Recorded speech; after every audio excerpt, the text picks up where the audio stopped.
कर के बड़ा बैसाखा।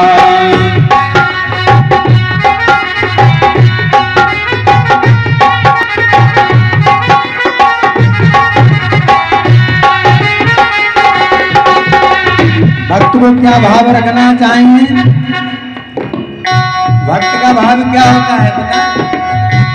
यही बारी मांगो तेरे पान के ता बस हो श्री अनुज समेता।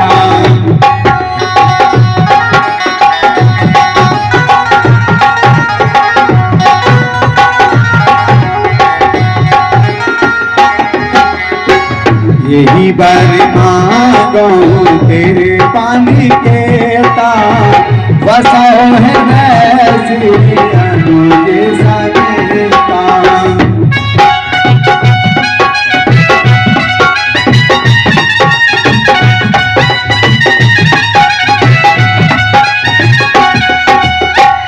बोलिए भगवान की। भक्त का भाव होना चाहिए कि प्रभु आप मेरे हृदय में विराजमान रहे।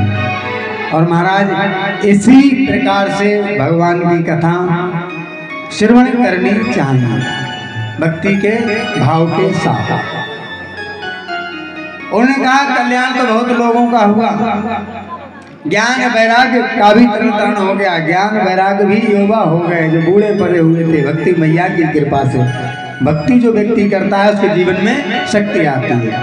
बिना भक्ति के शक्ति आने वाली नहीं। आपने देखा है कितने दैत्य थे, रावण से लेकर के कंस से हिरणाक्ष हिरण्यकश्यप, जलंधर से लेकर के कंस से लेकर के कुंभकर्ण लेकर के जितने दैत्य हुए सबने क्या किया? सबने भगवान की भक्ति की, सबने तप किया। और शक्ति लाने का एकमात्र साधन है भक्ति है या नहीं? तो जिनको अभी ये दशहरा आने वाला है, दशहरा किस उपलक्ष्य में होता है?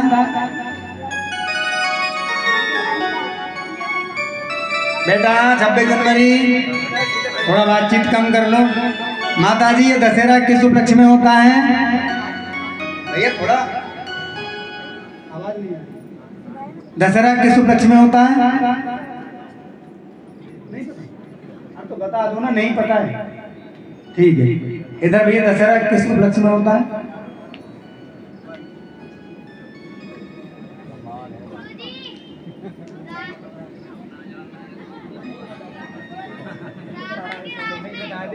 रावण के राज्य में नहीं होता है।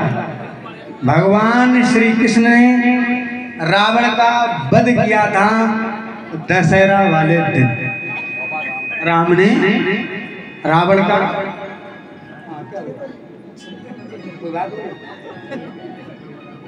क्या हुआ था? किस उपलक्ष्य में होता है? अब देखो बच्चे सब बात कर रहे हैं।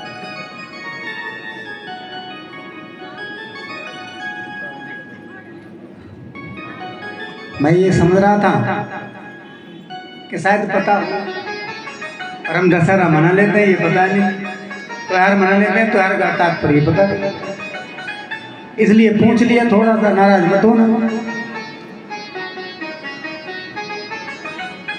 राम जी का और रावण का युद्ध हुआ था।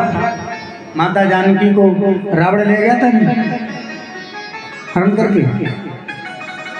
तो दशहरा पे रावण का ये जहाँ तहाँ मेला लगते हैं, तो यहाँ पर रावण का पुतला जलाया जाता है। तो इसलिए जो है हमारे यहाँ दशहरे का पर्व मनाया जाता है, जो भी हो गया। लेकिन रावण की बात मैं से लेकर के आया क्योंकि रावण ने भी तो तप किया था। उसने तप करके ही तो ब्रह्मा जी को प्रसन्न किया था। तो भक्ति में ही शक्ति होती है। हम लोग को भक्ति करना चाहिए। अच्छा, अब दशहरा हो गया, अब क्या आएगी? दीपावली आएगी कि नहीं? तो भैया अब दीपावली आ रही है, तो दीपावली किस उपलक्ष्य में होती है?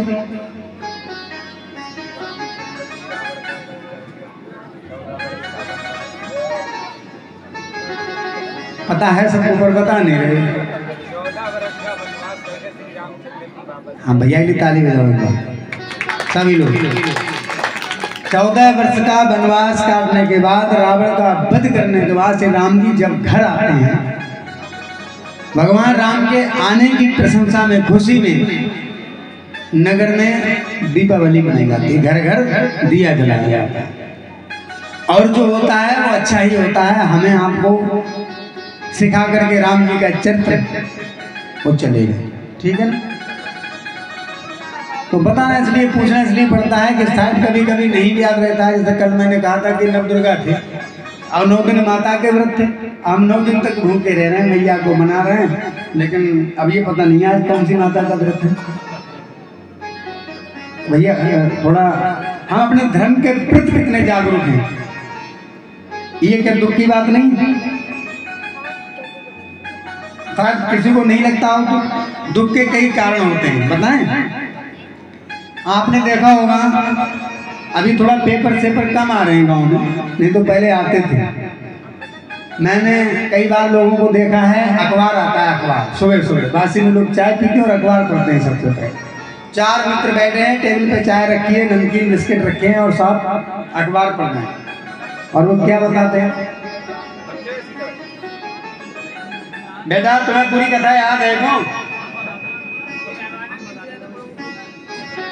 तो वहां पर 4 लोग बैठे होते हैं और एक बोलता है, अरे भैया कल देखो 200 लोगों की मृत्यु हो गई। अखबार पढ़ रहे हैं और 200 लोगों की मृत्यु हो गई। कैसे हो गई? बोले एक्सीडेंट हो गया। अखबार पढ़ रहे हैं, 200 लोग मर गए और ये चारों मित्र सुन रहे हैं 200 लोग मर भी गए और चाय पी रहे हैं। अब दूसरा बताता है, अरे ये छोड़ो, अभी तो वहां रेल दुर्घटना हुई थी, 2000 से लोग ज्यादा मरे हैं, उसको लापता है 400-500, अभी मिले नहीं, जो चाय पी। बराबर चाय चल रही है। तो दूसरा कहता रहे यहाँ की छोड़ो, केदारनाथ को नहीं पता है कितना लोग घर से लेकर हो, बिस्कुट तो ले ही नहीं रहे। वहाँ लोग पे लोग मरे जा रहे हैं और यहाँ चाय और बिस्कुट नमकीन बराबर चल रही है। मतलब हमें उनसे कोई लेना देना, ये दुख है। मर गए हजारों से और जान भी रहे हैं कि लोग मर गए, लेकिन चाय बिस्कुट बराबर चल रही है, हमें उसका दुख नहीं है। अच्छा उनमें से एक भी चाय पीने वालों का मरा होता, वो चाय बिस्कुट नमकीन चलाते होते। ये भी सोचने वाली बात है। यदि किसी कार्य को हम अपने से जोड़ेंगे तो हमें वहां दुख और सुख प्रकट होने लगता है, और नहीं जोड़ेंगे तो संसार में सब कुछ होता है। हमें क्या लेना देना? बोलो राधे राधे। तो महाराज, अगर राम की सिया चुरा ली न होती, अगर राम की सिया चुरा ली न होती,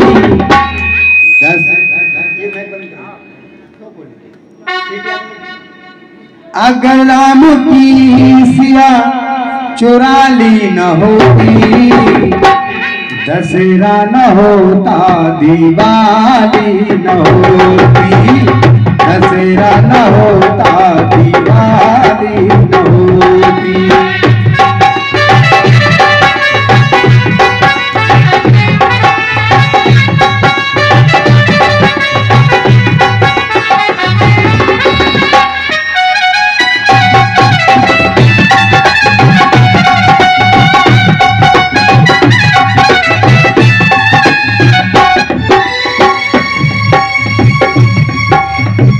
राजगद्दी हो भरत को, राम को वनवास हो, के कई ये सोचती थी मेरी पूर्ण आस हो।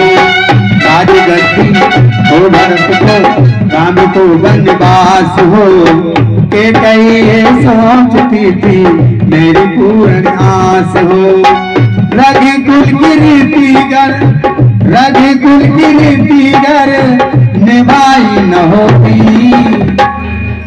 ऐसे सुनोगी कथा, थोड़ा हाथ पर चला के सुनो। निभाई न होती, दशहरा न होता, दिवाली न होती।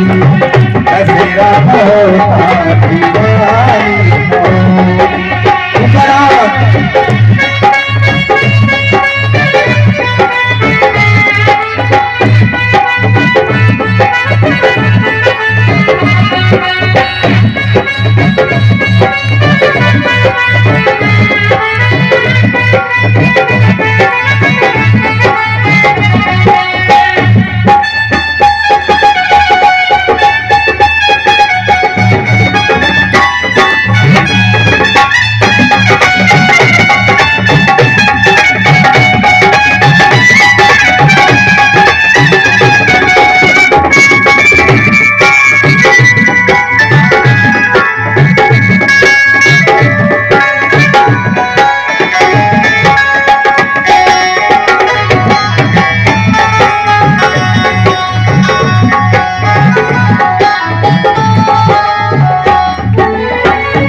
राम जी की सिया रावण चुनाव में नहीं ले जाता तो हमारे यहाँ दशहरा और दीपावली नहीं भी हो पाती।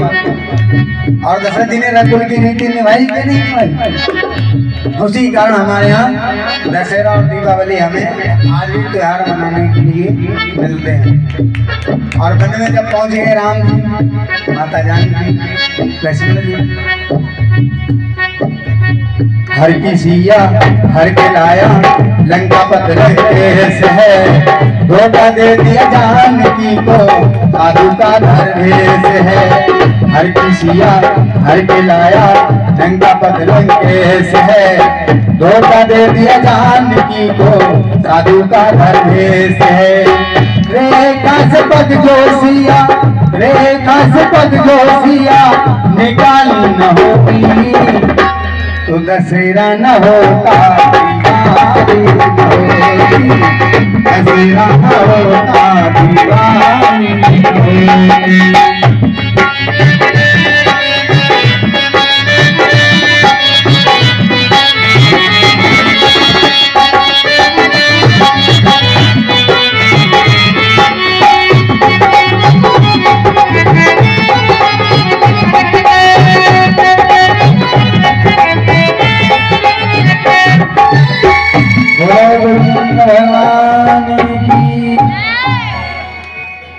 सुन सुन करके किसका कल्याण हुआ, ये सब कथाएं ज्ञान भक्ति वैराग्य नारद जी का पुनर्जन्म पूर्व जन्म की कथा, ये सब कथा का महत्व में लिखा हुआ है। बोले महाराज एक ब्राह्मण थे जिनका नाम था आत्मदेव। आत्मदेव पुरे तस्मन् सर्ववेद विशारदा। आत्मदेव नाम के एक ब्राह्मण थे, सब वेदों के ज्ञाता, सब विद्याओं को जानने वाले, धर्मनिष्ठ। लेकिन महाराज उनके यहाँ कोई भी संतान नहीं। सबसे बड़ी समस्या ये थी कि सब कुछ होते हुए भी पर घर में कोई संतान नहीं। ठीक है ना, भक्ति करे भगवान की, भगवान को मनाए, और उसके पास किसी चीज की कमी रहे तो उसे बड़ा दुख होता है कि हम भगवान को इतना मान रहे हैं लेकिन हमारा कोई कल्याण नहीं हो रहा, हमारे मन की बात पूरी नहीं हो रही। लेकिन महाराज हम मन की बात अपनी चाहते हैं और भगवान उसके मन की, वो आपकी भलाई कैसे होगी। गोस्वामी जी ने कहा था कि जय विद होय नाथ हित मोरा, करो सुबेग दास में तोरा। प्रभु जैसे मेरा कल्याण हो वैसे मुझ पर कृपा करिए। अब हम अपना कल्याण कुछ चाहते हैं, अब परमात्मा को कल्याण किसी और प्रकार से करना होता है। घर में हमारे पैसा रखा है, माल रखा है, कोई भी जरजेवर रखा है, और रखा तो बच्चे के लिए है, पर बच्चा भी अबोध है, छोटा है, तो उसे दे तो नहीं सकते महाराज, वो है तो उसी के लिए।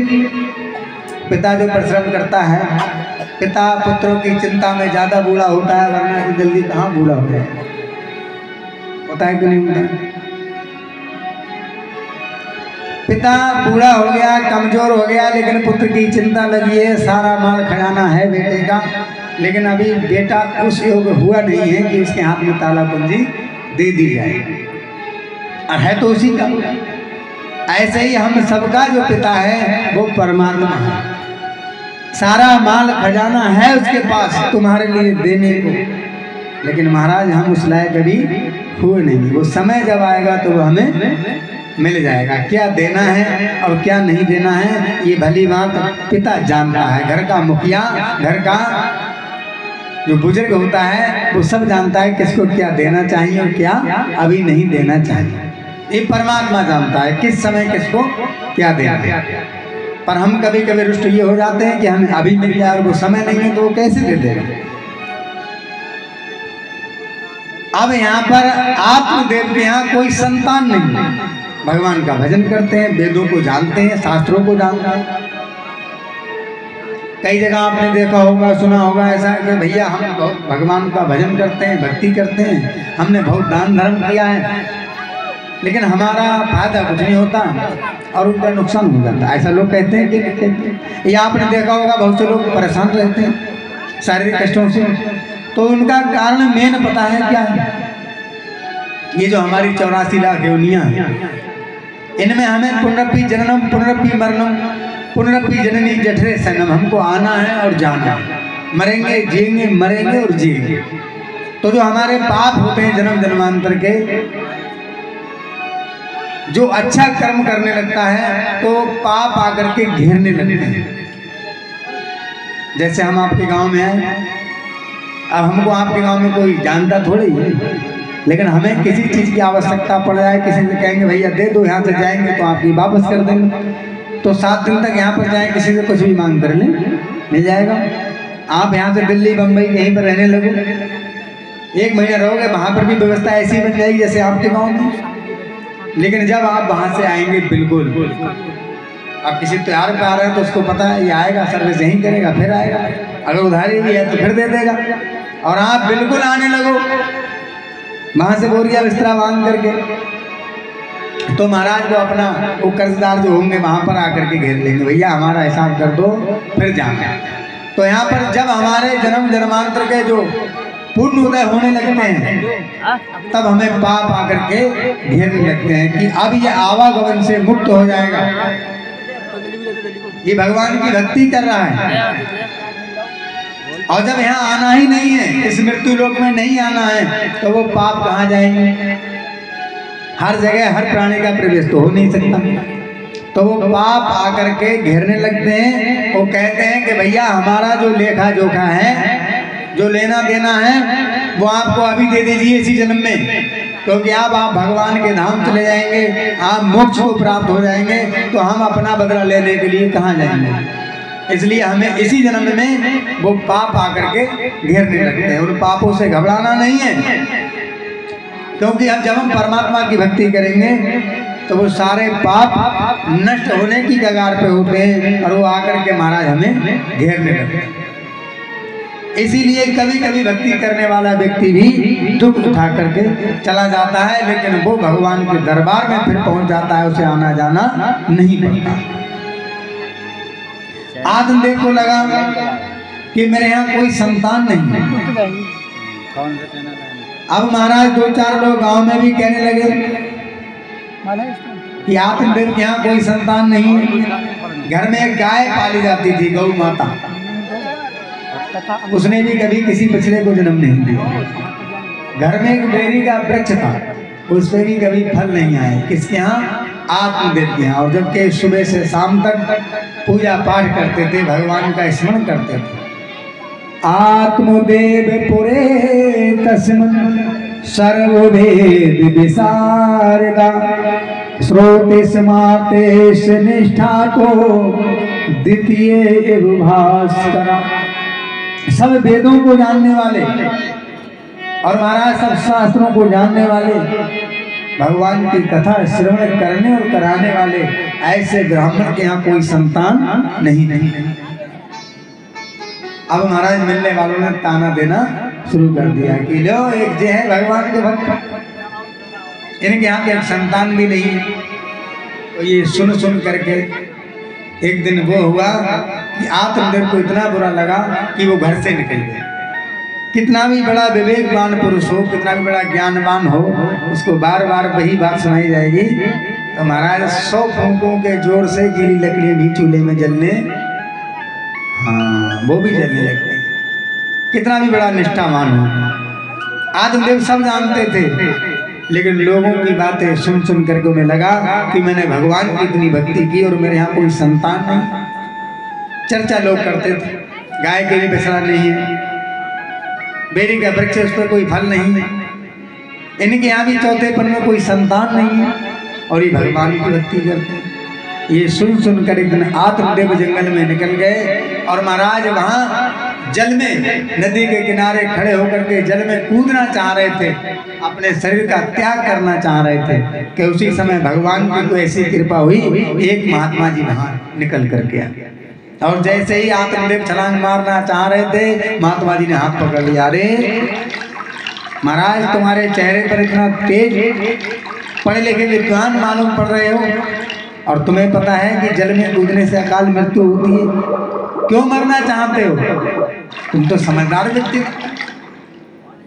बड़े भागवान स्तन पावा, सुर दुर्लभ सतग्रंथन गावा, मुश्किल से ये योनि मिलती 84 लाख योनि को भुगतने के बाद मानव देह मिल रही है और तुम इस देह को नष्ट करना चाहते हो।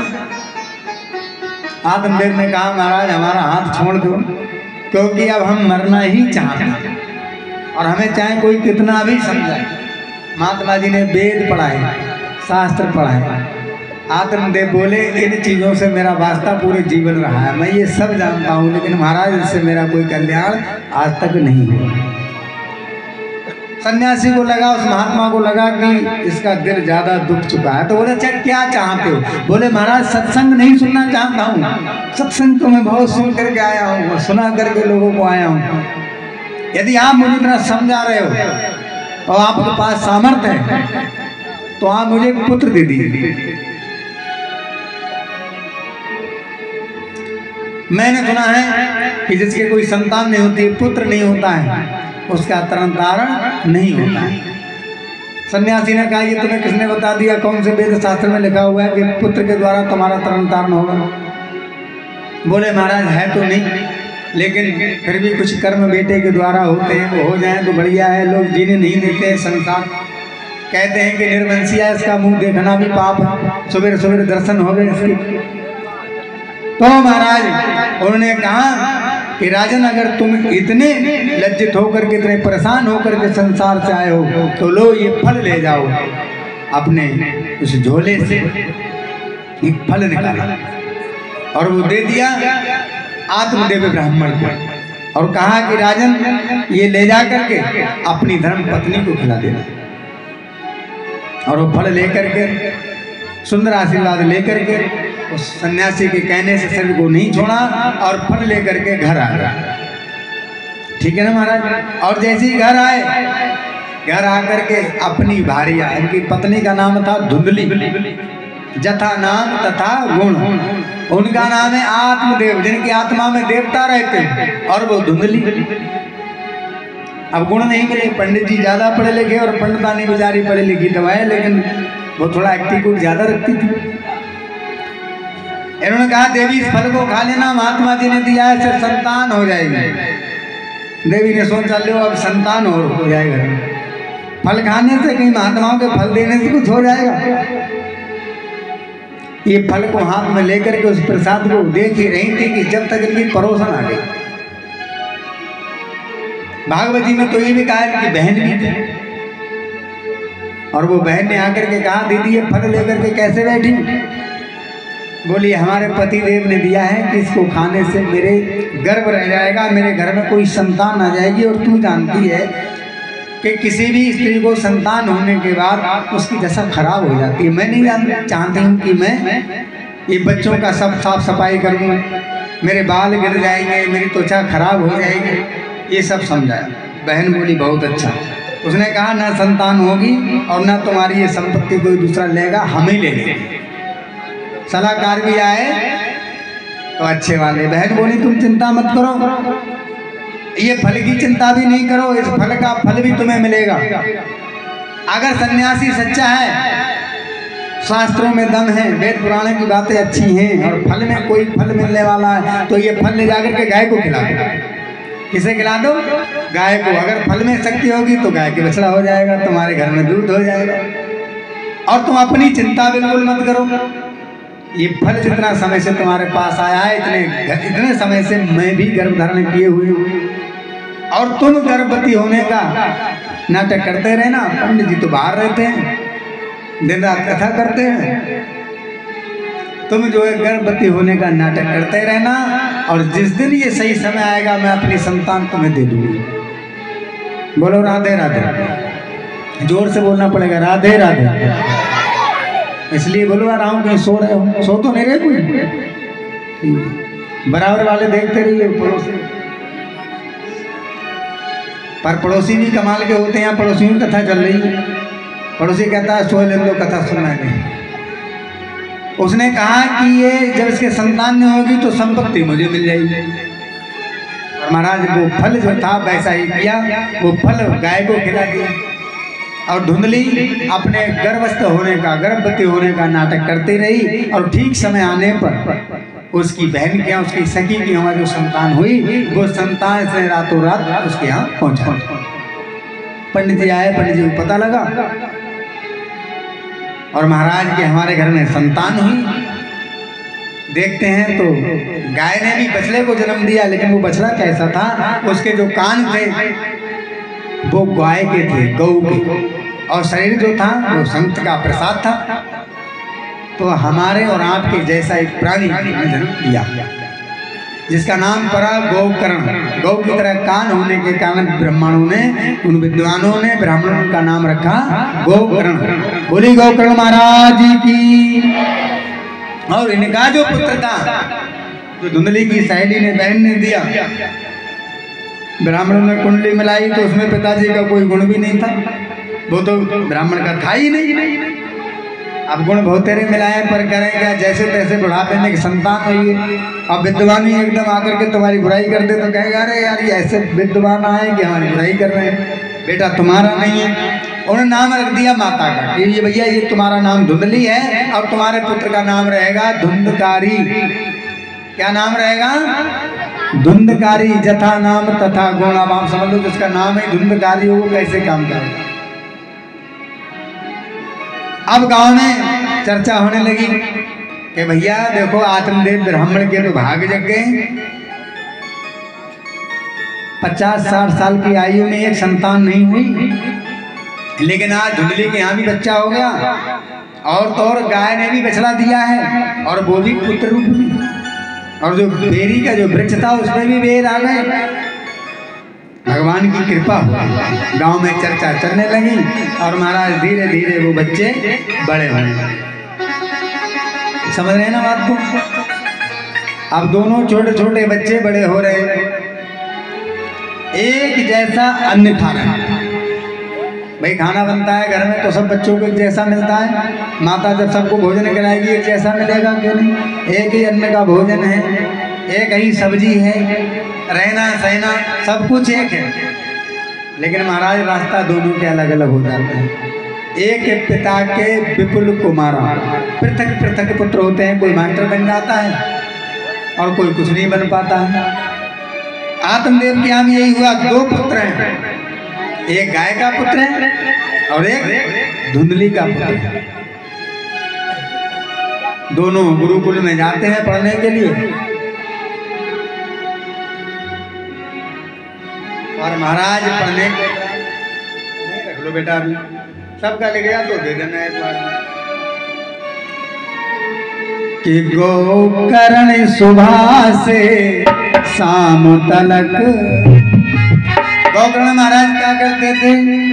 कॉलेज गए, गुरुजी के पास गए, ठीक है ना, गुरुकुल में गुरुजी के चरण स्पर्श किए, प्रणाम किया, जो रास्ते में मिल गया भैया राधे राधे। और ये धुंधकारी जो था, धुंधली का पुत्र, ये नहीं करता था राधे राधे, ये बच्चों को देखता था तो कहीं कुआं में फेंक दिया, कहीं नाली में फेंक दिया। ये मैं नहीं कह रहा, ये भागवत जी कह रही है।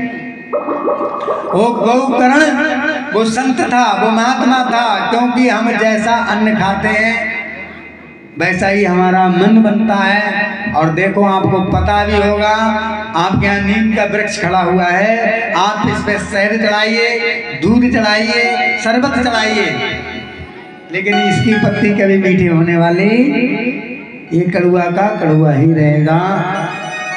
तो ऐसे ही शास्त्र कह रहा है कि उस संत का दिया हुआ फल, उस फल से जो फल मिला है तो वो अपने आगे फलीभूत होगा, वो भगवान की कथा गाएगा, भगवान का भक्त बनेगा।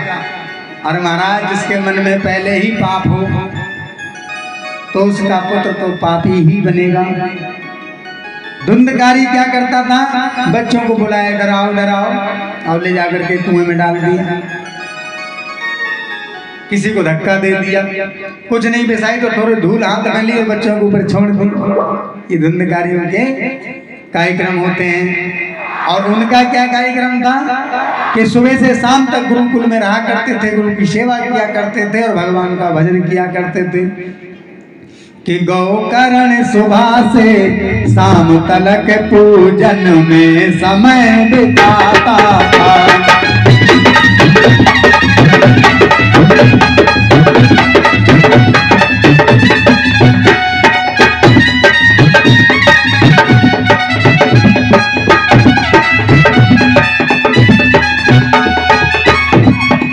सुबह से शाम तक भगवान की भक्ति करना, माता पिता की सेवा करना, ये कर्म किसके थे?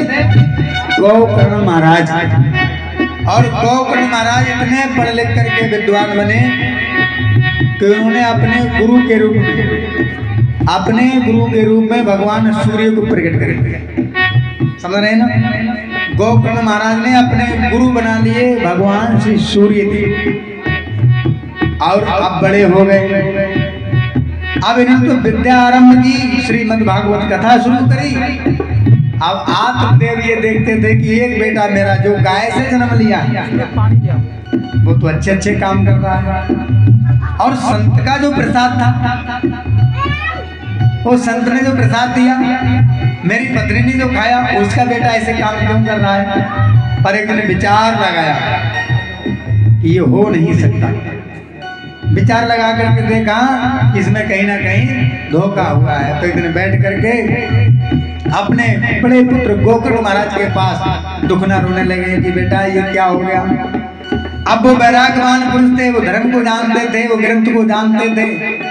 गोकर्ण महाराज ने कहा, पिताजी आप ही काय पुत्र की मोह माया में पड़े हुए हो? आप तो इतने बड़े धर्माचारी हो, यज्ञाचारी हो, आप तो वेदों को जानने वाले हो, आप तप करने के लिए चले जाइए, आप घर छोड़ दीजिए, मोह माया छोड़ दीजिए, जो जैसा करेगा वो वैसा भरेगा। और आत्मदेव तो महाराज पुत्र की शिक्षा पा करके आत्मदेव महाराज घर से निकले। शास्त्र कहते हैं पूत सपूत तो क्यों धन जोड़े, और पूत कपूत तो क्यों धन जोड़े। अगर पूत सपूत है तो उसको धन की आवश्यकता नहीं है, तुम्हारे गुरु की आवश्यकता नहीं है, क्योंकि आपका जितना सम्मान लोग करते हैं, अगर पुत्र सपूत होगा, बेटा आपका सपूत होगा, तो आपसे ज्यादा सम्मान वो स्वयं पालेगा। और अगर कपूत है तो आप चाहे कितने भी सम्मानित क्यों ना हो, वो अपने कर्मों के द्वारा आपको भी इतने कलंकित करके छोड़ेगा। आत्मदेव को ज्ञान हो गया और आत्मदेव घर से निकल गए, क्योंकि गोकर्ण महाराज जी ने उन्हें समझा दिया। अब गोकर्ण जी ने देखा कि भाई के दोस्त घर आ रहे हैं, लड़ाई झगड़ा, ये पैसाओं क्या जाने लगा, मदिरापान करने लगा। तो महाराज गोकर्ण महाराज भी घर से उन्होंने अपना झोला उठाया और वो भी निकल गए। अब कितने लोग बचे? दो, एक धुंधकारी और उसकी माता धुंधली। अब तक जो माल खजाना था, जो पैसा था, उससे तो धुंधकारी ने खूब ऐश की।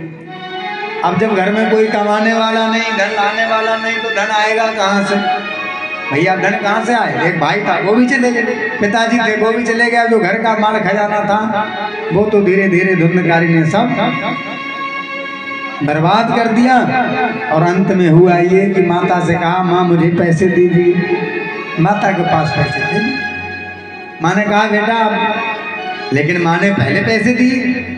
माता निर्माता, माता ही बच्चे को शेर बना देती है और माता ही एक जगह मैंने देखा था, गया था कहीं भोजन करने निमंत्रण में, तो माता जी पहले बच्चा रो रहा था, छोटा था थोड़ा, बोली हवा आ जाए, चुप हो जा, डर पा दिया हवा, और थोड़ी देर बाद फिर रोया, तो माता जी फिर कह रही है चुप हो जा, नहीं तुझे बाबा जी पकड़ के ले जाएंगे। बाबा जी पकड़ के ले जाएंगे, माता समझा रही है, जबकि बाबा जी ज्ञान देने आते हैं कि पकड़ के ले जाने आते हैं। तो माता निर्माता होती है, माता चाहे तो पुत्र को वीर बना सकती है, और माता चाहे उस पुत्र को वीर नहीं नपुंसक भी बना सकती है। बोलो राधे राधे। हमारे यहाँ जो ये भारत देश का जो नाम पड़ा ना, भारत, ये ऐसी थोड़ी पड़ गया है, आगे कथाएं आएंगी, कितने भरत हमारे यहाँ हुए हैं, और वो भरत की माताएं कौन थी, उन माताओं ने भरत के द्वारा इस नाम का, जो हमारा देश है इसका नाम भारत पड़ा है। ये 3 भरत हुए हमारे यहाँ, 3 भरत, उन भरत के नाम से हमारे देश का नाम भारत पड़ा हुआ है। वो माताएं हुई जिन्होंने वीर पैदा किए, वीर बनाए। धुंधली ने अपने बेटे को क्या बना दिया, चोर और डाकू।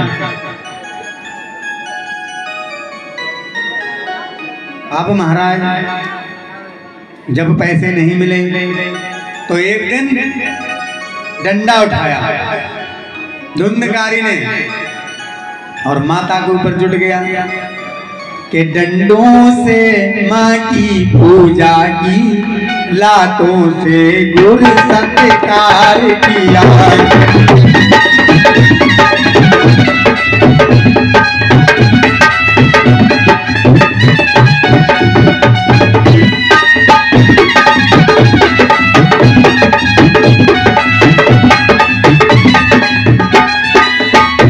डंडों से माँ की पूजा की, लातों से गुरु सत्कार किया। घर में जो भी जर जेवर था वो सारा 12 बांट किया।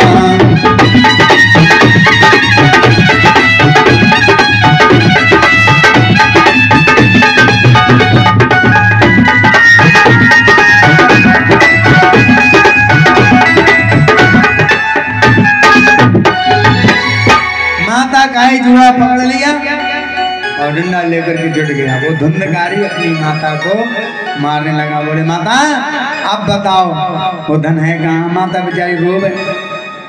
अब तो डंडा लेकर माँ पर वो अत्याचारी धाया है। पूछने लगा माँ से अब बताओ धन कहाँ छुपाया है। अब छुपा हुआ हो तो माता दे दे। माता को जीवन में कभी पिटाई लगी धुंधकारी से। आज पहले दिन तो जुटा है मारने को। आत्मदेव ने कभी पोरा नहीं छुआया। पहले दिन की पिटाई घबरा गई। तो महाराज इतनी घबरा गई बेटे की पिटाई से, उसने समझ लिया मेरे पास देने लेने को तो कुछ है नहीं, फ्री में मुफ्त में पिटती रहूंगी, तो इसलिए मैंने ही बिगाड़ा है।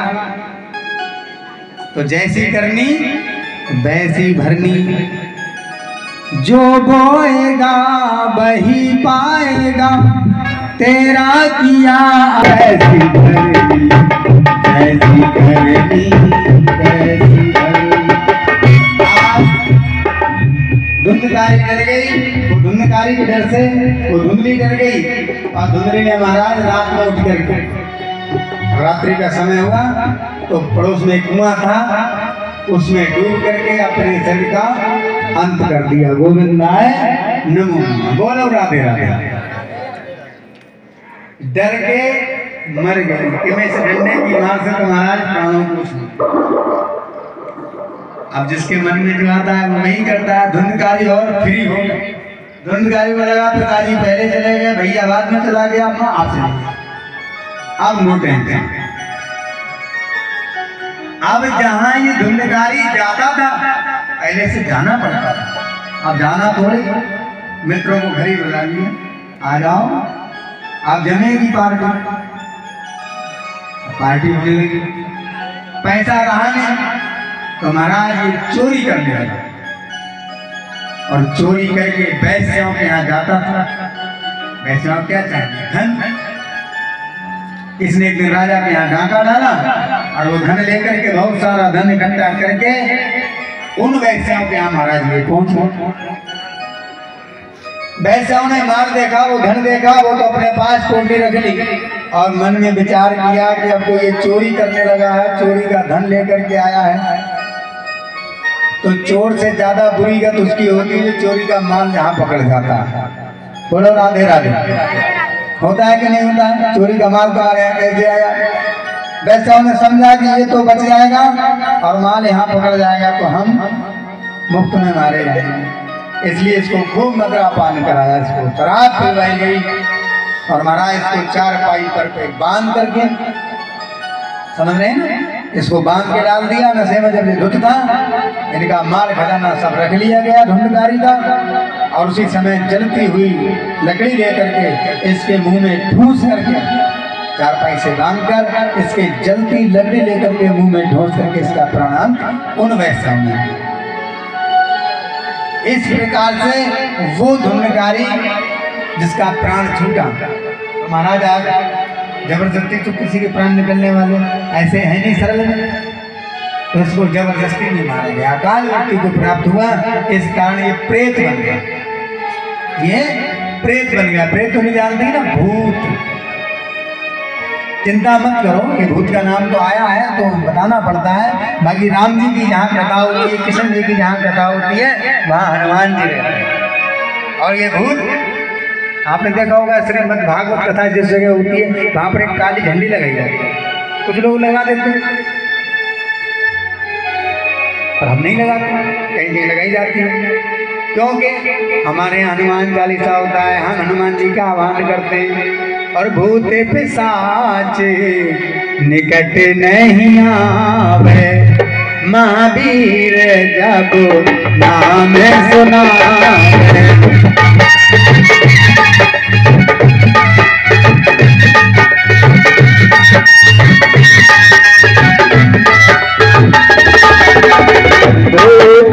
साच निकट नहीं आवे, महावीर जब नाम सुनावे।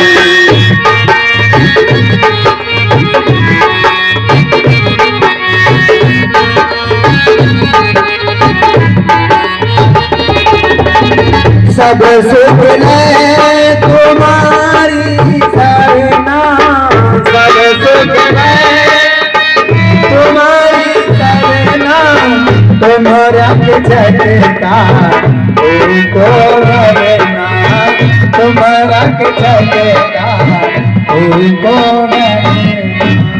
हमारे यहाँ जब हनुमान चालीसा होता है तो हनुमान जी की चालीसा में लिखा हुआ है, भूत पिशाच निकट नहीं आवे, महावीर जब नाम सुनावे। ठीक है ना, राम द्वारे तुम रखवारे, होत ना आज्ञा बिन पैसा, सब सुख लहे तुम्हारी सरना, तुम रक्षक काहू को डरना, आपन तेज समारो आपे, तीनों लोग हाथ के कांपे। हनुमान जी की कृपा जहाँ होती है वहाँ भूत पिशाच क्या कोई आ ही नहीं सकता। बोलो राधे राधे। अब महाराज ये प्रेत होने को जब प्राप्त हो गया, पूरा परिवार नष्ट, भाई घर में कोई रहने वाला नहीं, माता तो कुआं में डूब करके मर गई, धुंधकारी को मार दिया गया। अब धीरे धीरे समय बीता, कुछ समय के बाद आज गोकर्ण महाराज अपने घर वापस आए, जो उनका भाई गोकर्ण, समझ रहे हैं ना। अब गोकर्ण महाराज जब घर आते हैं और रात्रि में जब विश्राम करते हैं तो उस विश्राम के समय देखते हैं कि इनके सामने कोई खड़ा हुआ है। प्रेत उन्हीं को प्राप्त हो गया धुंधकारी।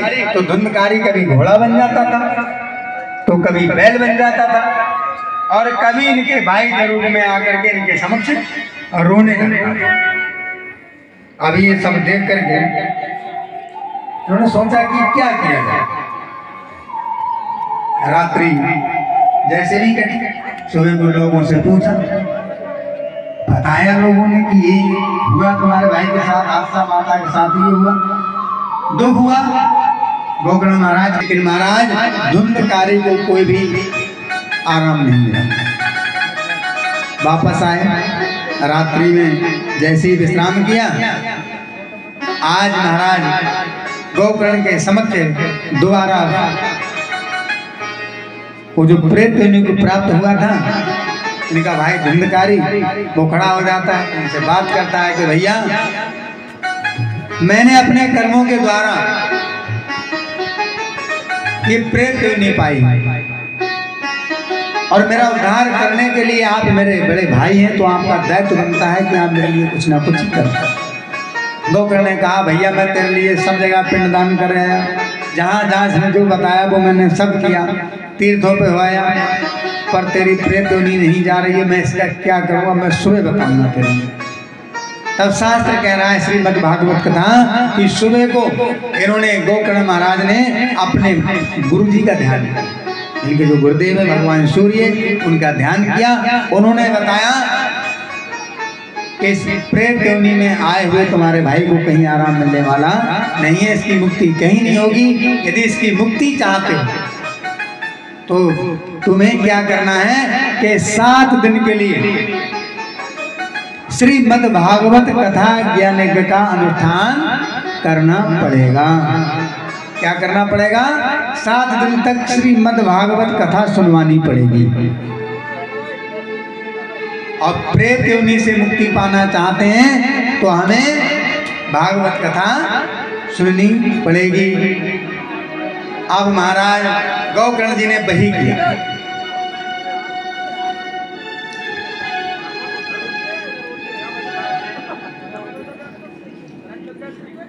के द्वारा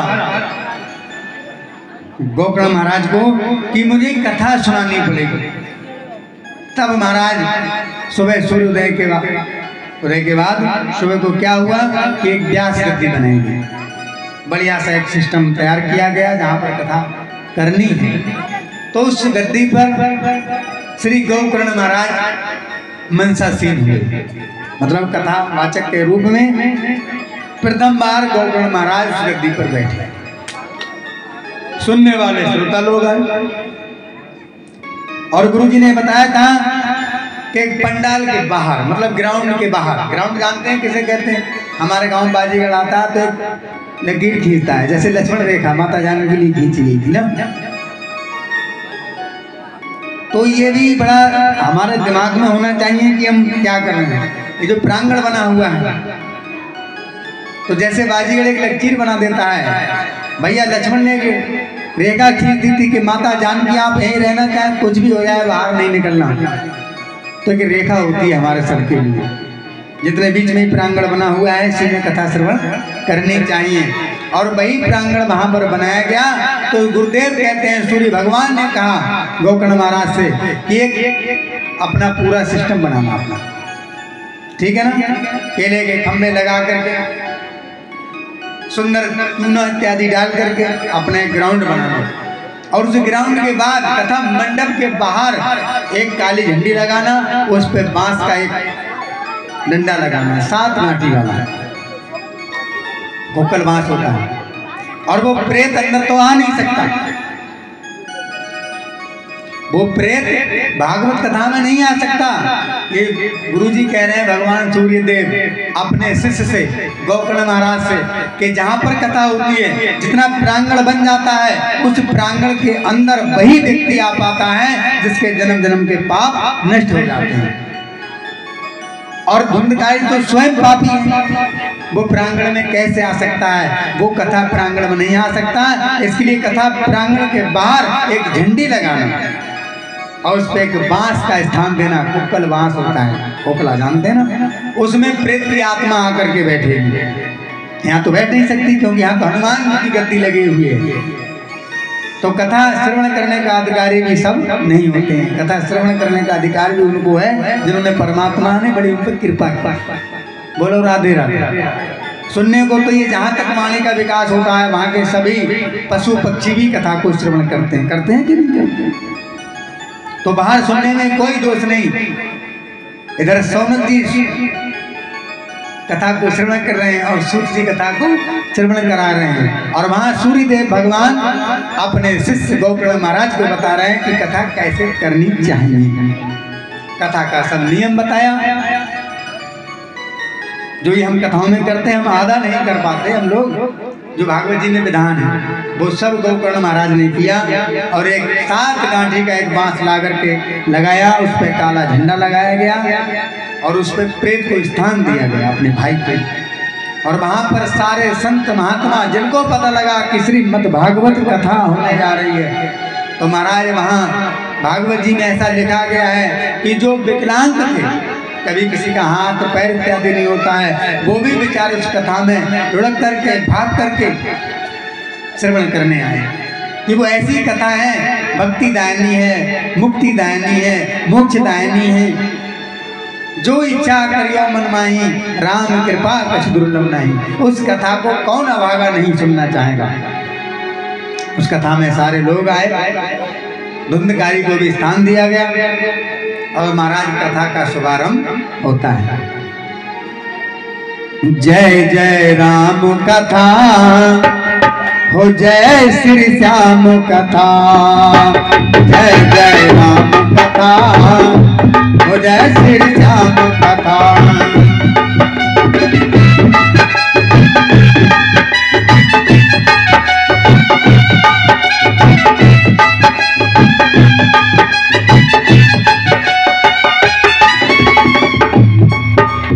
जिसे श्रवण कर मिट जाती है हो, जिसे श्रवण कर मिट जाती है जन्म जन्म की बिता बिता। जय राम कथा हो, जय श्री श्याम कथा। जय जय राम कथा हो, जय श्री श्याम कथा।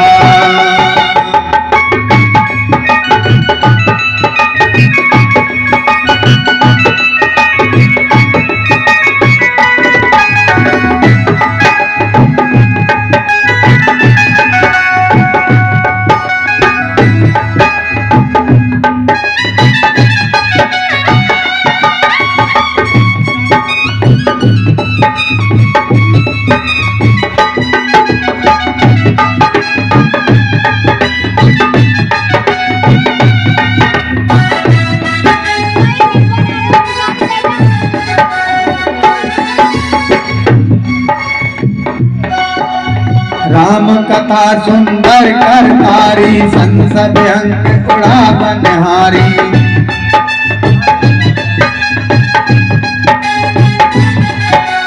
राम कथा सुंदर करतारी, संसद अंक उड़ा बनहारी।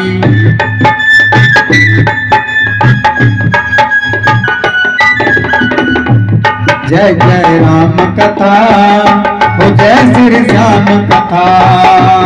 जय जय राम कथा हो, जय श्री श्याम कथा।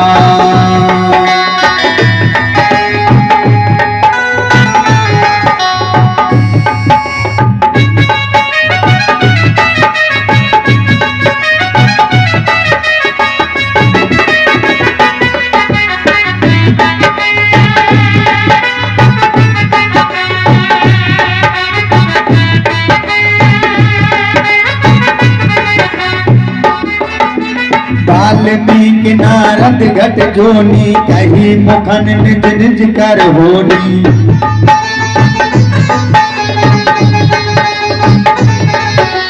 वाल्मीकि नारद घट जोनी, कही मुखन निज निज कर होनी।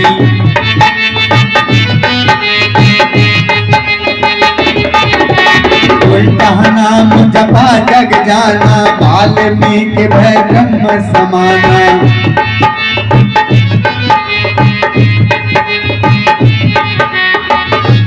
जय जय राम कथा हो, जय श्री श्याम कथा। जय जय राम कथा, जय श्री श्याम कथा।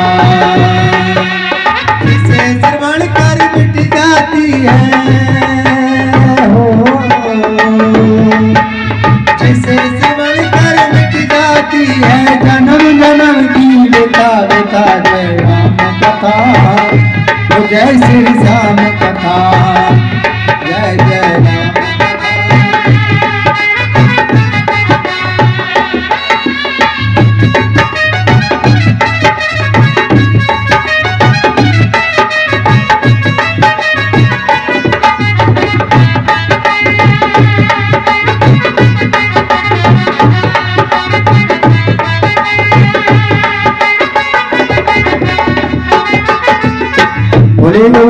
भगवान की। जैसे ही कथा हुई, प्रथम दिवस की कथा हुई, तो प्रथम दिवस में उस बांस का एक गांठ, जानते ना, वो एक गांठ फट गई। दूसरे दिन में दूसरी गांठ फट गई, एक एक गांठा करके 7 दिन में 7 गांठें।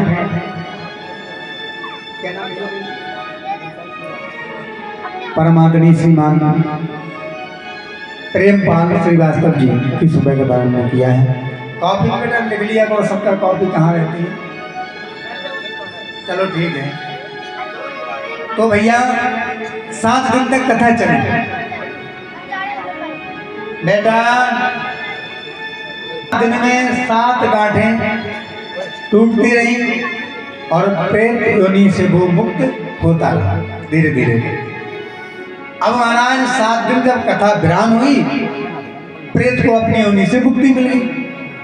और वहां पर देखते हैं कि कथा जैसे ही विराम होने के लिए थी, एक सुंदर विमान आता है और उस पर 4 भगवान के पार्षद आए।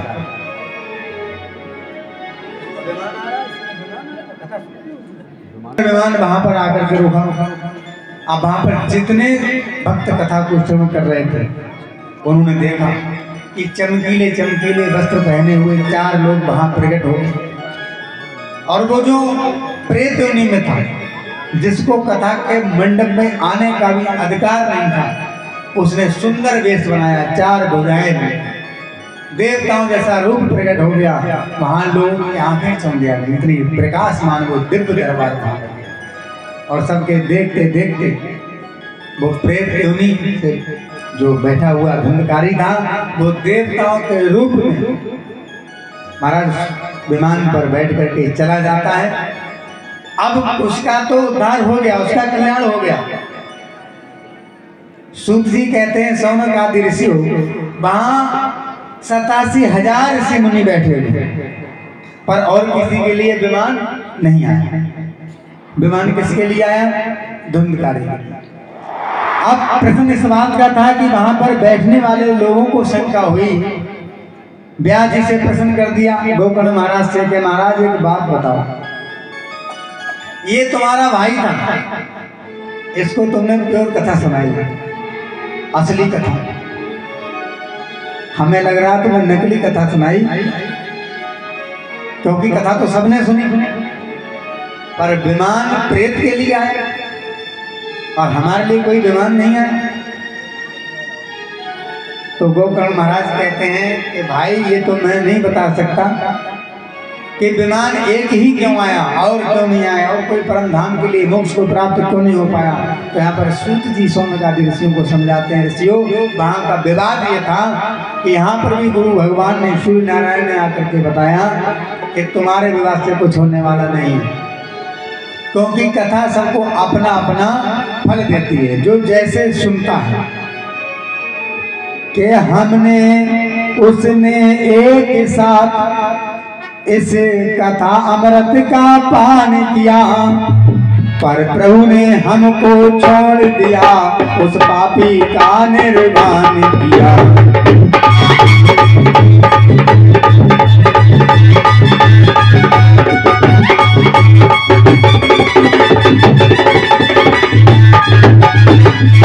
बोले महाराज हमने उसने एक साथ इस कथा अमृत का पान किया, पर प्रभु ने हमको छोड़ दिया, उस पापी का निर्माण किया, उस पापी को देवता बना करके यहाँ से ले गए।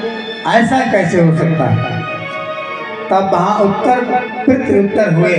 उत्तर में गोकर्ण महाराज कहते हैं कि हमारी बात सुनो श्रोताओ। उत्तर में कहा गोकर्ण जी ने, बेशक सब बात बराबर है, पर सुनने की सुनते हो तो सुनने में भी एक अंतर है।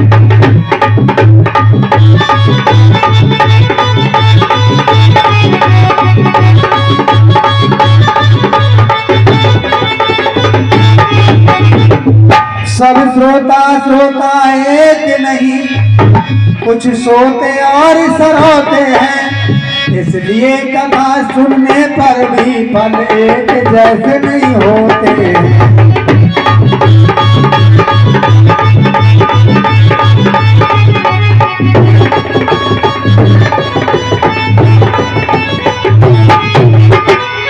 कहा महाराज सब सुनते हैं पर सब श्रोता एक नहीं, कुछ सोते और श्रोते हैं। इसलिए कथा सुनने पर भी फल एक जैसे नहीं होते हैं। जो जैसे सुनता है उसको फल भी वैसे ही मिलता है, क्योंकि एक होता है श्रोता, वो भगवान की कथा को मन लगा करके सुनता है, और एक होता है सोता, श्रोता और सोता, और एक होता है सरोता।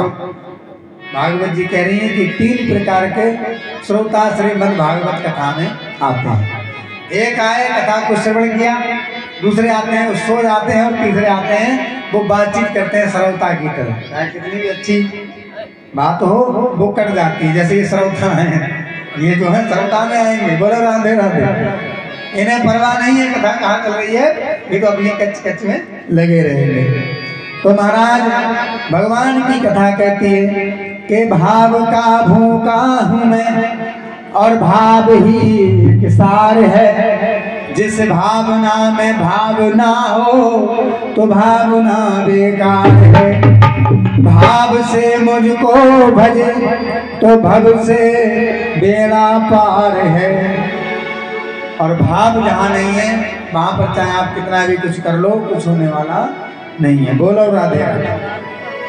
इस कथा को सुन करके महाराज सब लोगों को, किसी को दुख और किसी को सुख भी हुआ, लेकिन श्री सूत जी कहते हैं सौनक आदि ऋषियों, ये कथा दोबारा हुई। लोगों ने कहा कि अगर सुनने में अंतर है तो महाराज इस कथा को दोबारा से आरंभ करिए, हम धुंधकारी की तरह ही कथा को श्रवण करेंगे। अच्छा देखो, सुनने में अंतर क्यों नहीं था? सब लोग आजाद थे और धुंधकारी प्रेत योनि में था। तो दवा भैया वो समय से खाता है जिसको कोई तकलीफ होती है। बाकी संग में चाहे 10 लोग हों तो कोई सब मरीज थोड़ी होती है, दवा तो मरीज समय से लेता है। तो भागवत की कथा जो थी, जो संजीवनी बूटी थी, वो जानी कहाँ थी? वो तो महाराज प्रेत के पास जानी थी। उसने मन लगा करके, ध्यान लगा करके कथा को श्रवण किया। तो इधर सूत जी कहते हैं सौनक आदि ऋषियों, कथा दोबारा से शुभारंभ हुई, और जब फिर 7 दिन तक श्रीमद् भागवत कथा चली तो वहाँ पर बहुत विमान आए, और वहीं से बहुत से श्रोता उस विमान पर बैठ करके भगवान के परम धाम गए। बोली श्री हरिनारायण भगवान की, श्री हनुमान जी महाराज की, श्रीमद् भागवत महापुराण की। अब हमें सूत जी कहते हैं सौनक आदि ऋषि हो, जिस कथा से प्रेत का उद्धार हो सकता है, भूत का, तो वहां पर क्या हमारा उद्धार नहीं होगा? इसलिए हमें कथा सुननी चाहिए। और आज वही कथा जो आपने बताया कि सुखदेव जी जो कथा सुनाएंगे, अब जो कथा 7 दिन में 2 बार, 7 दिन की 2 बार कथा हो गई, वही श्रीमद् भागवत कथा आज राजा परीक्षित को भगवान सुखदेव श्रवण कराने जा रहे हैं। बोलो राधे राधे। इस कथा से सबका कल्याण होगा। आइएगा, इधर भी समझ में आ रही है कथा? माता जी ऐसे झूठ सर मत लइयो।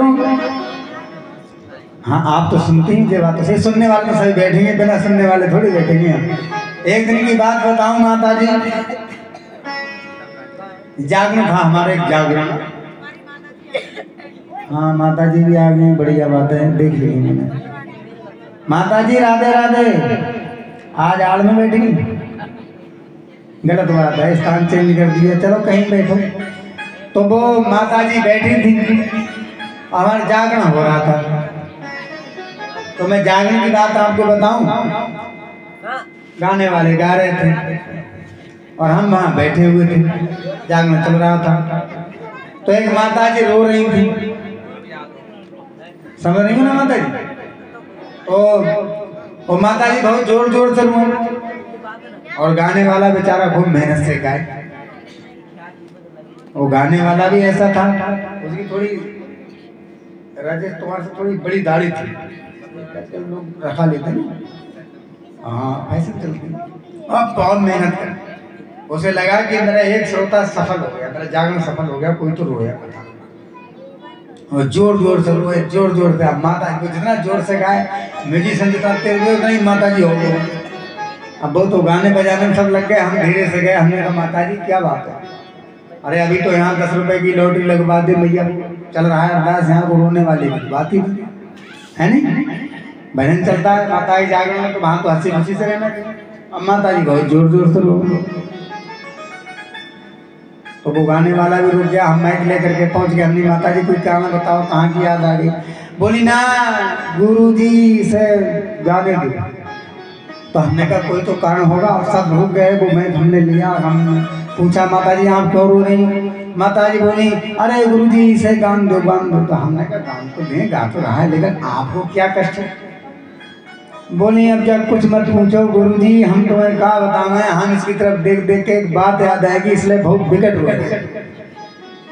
तो हमने कहा मतलब कहीं इसके गाने में भी त्रुटि है, ऐसी कोई बात हो तो बताओ, या कोई शारीरिक कष्ट हो? ना ना ना गुरुजी, तो तुम्हारी कृपा है, कष्ट कोई ना है, पर मुझे अपनी कोई चिंता ना है, मैं तो जाको देख देख कर रो रही गान गा रही हूँ। मैंने क्यों? बोली जैसे जैसे घंटा से चिल्ला रहे, 1 घंटा से गुरु जी को बेर बेर चिल्ला रहा, बेर बेर चिल्ला रहा।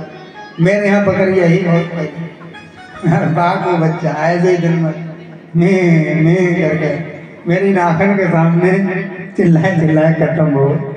तब मुझे भाई की याद आएगी कि ऐसी जो लला गाएगा बोलो राधे राधे। लोग तो हाँ कर देते हैं, है ना? तो ऐसे झूठी हाथ नहीं करना है, ईमानदारी की करना है। बोलो राधे राधे। अच्छा हाथ खड़ा कर कह दो राधे राधे। अभी हाथ है आधे आधे, राधे राधे। हाँ हाथ उठाकर जयकारा लगाना चाहिए। हमारे धर्म में हाथ उठा करके जयकारा लगाना बहुत शुभ माना जाता है।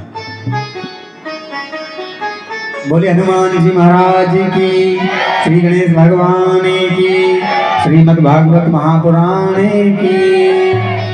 यूं करके धीरे धीरे करके आलस भी नहीं आएगा, और जयकारे लगाते रहो, भगवान का नाम लेते रहो। जब मैं अकेले कुछ गाऊंगा, अकेले बोलूंगा तो होगा कीर्तन, और जब सब लोग साथ में बोलोगे तो होगा संकीर्तन। क्यों माता जी? अभी बजेर हुई थी तो ढोलक लेकर के अकेले थोड़ी गाया जाता है, तो सब साथ में गाते हैं तो आनंद बढ़ता है। ऐसी कथा में जब सब लोग साथ देते हैं तब आनंद आता है।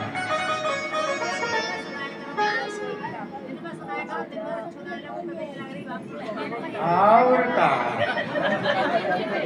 जा बात कही अम्मा ने, ठीक है, चिंता नहीं करो। अब की बार में जब कथा गाने आएंगे तो दिन में सुनाएंगे, रात में नहीं सुनाएंगे। बोलो राधे राधे, ठीक है ना? अब की कभी कभी भैया दोबारा बुलाएंगे तो दिन में करेंगे कथा, रात में आराम से सोएंगे। नहीं हम दोनों समय नहीं करते, कहीं पर भी दोनों समय नहीं होती। आपने आपके घर टेलीविजन है सब, तो अनंताचार्य की, महाराज धीरेन्द्र शास्त्री की, देवनंदन ठाकुर जी की, जिसकी भी कथा आती होगी तो एक समय लाइव आती होगी आपके यहाँ 24 घंटे में एक बार। लेकिन 3 घंटे 4 घंटे ईमानदारी से प्योर कथा, और कथा ही होती कि नहीं होती? ईमानदारी से बताओ, आपने कभी टीवी में देखा झांकी निकल रही है? देखो प्योर कथा 3 घंटे नहीं, चाहे 2 घंटे करो, पर ईमानदारी से भगवान की कथा करो। और कितने लोग होते हैं और सब ताली बजाते हैं, नृत्य करते हैं कि नहीं करते हैं? ईमानदारी से टीवी में भी आदमी तो यही होते हैं। टीवी में कोई बेचारे किराए पे थोड़ी आते हैं। हाँ तो गांव में माता जी अब जानती हो सब बातें होती हैं। अब तुम जरा यहाँ कूद जाओगी, पड़ोस में हंसी बनाएंगे। हाँ समस्या तो ये है, पर रोजाना करते रहोगे तो हंसी नहीं बनेगी। अब पहले दिन देखो, यहाँ मंदिर है, हमारे गुरुजी रहते हैं आपके यहाँ। अब कोई जल का लोटा लेकर के नहीं आया है कभी, और गुरुजी को चाय पहुँचाने नहीं आया है कभी, माथे पर तिलक नहीं लगाया है कभी, और पहले दिन जब वो जल का लोटा ले करके या गुरुजी के लिए चाय का मंडल में ले करके और तिलक लगा करके जब घर से आएगा तो 20 लोग कान खड़े करेंगे, लग रही है आज की लौट लगी। हाँ, वो इसलिए होगा क्योंकि तुम पहले दिन आ रहे हो। रोजाना करो, कोई नहीं आएगा, कोई नहीं कहेगा कहाँ जा रहे हो। अब जब कथा होए, सत्संग होए, तो तुम लोग ताली बजाओ, भगवान की कथा गाओ साथ में, तो कोई हंसी नहीं बनाएगा। और जब पहले दिन करोगे तो हंसी तो बननी स्वाभाविक है। होगा कि नहीं होगा बताओ।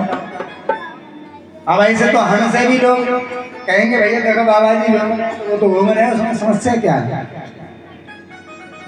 अब मैं कहाँ तक बताऊंगा इन बातों को। बोलो राधे राधे। रोजाना सुनो कथा। अब तो घर घर प्रचार है, मोबाइल पे कथा आ रही है, टीवी पे आ रही है, बड़ी अच्छी बात है। पहले ये सब सिस्टम नहीं थे कि घंटे एंटीना घुमाना पड़ता था। बोलो राधे राधे। हाँ, ये सब कृपा है जो आपके यहाँ मोबाइल पर भगवान की कथा लाइव सुनने को मिल जाती है, अच्छी से अच्छी कथाएं। तो कथाओं को सुनो, कथाओं का श्रवण करो, भगवान की भक्ति में अपना मन लगाओ, यही कथा से सीखने के लिए मिलता है। और हमारी अभी माता जी सुनो, मैं भी आपके यहाँ पहली बार आया हूँ, हो सकता है मेरे पास कथा कम हो, मुझे नहीं आती हो इतनी अच्छी जैसा आप सुनना चाह रहे हो, वो अलग विषय है। क्योंकि भाई मैं कोई ज़्यादा अपने आप को बुद्धिमान नहीं समझता, कहीं पर सबसे छोटा कोई है तो मैं समझता हूँ अपने आप को। लेकिन हाँ माता जी, बात तो ये कही। तो कहने का मतलब ये है कि हम जहाँ कथा गाने जाते हैं, अभी हमारी कथा में लोग यहाँ आएंगे, आप देखना पूरे क्षेत्र से आएंगे। अब धीरे धीरे लोगों को पता लगा है, कल तीसरा दिन हो जाएगा, चौथे दिन से देखना आप कहाँ से लोग आएंगे कथा सुनने के लिए।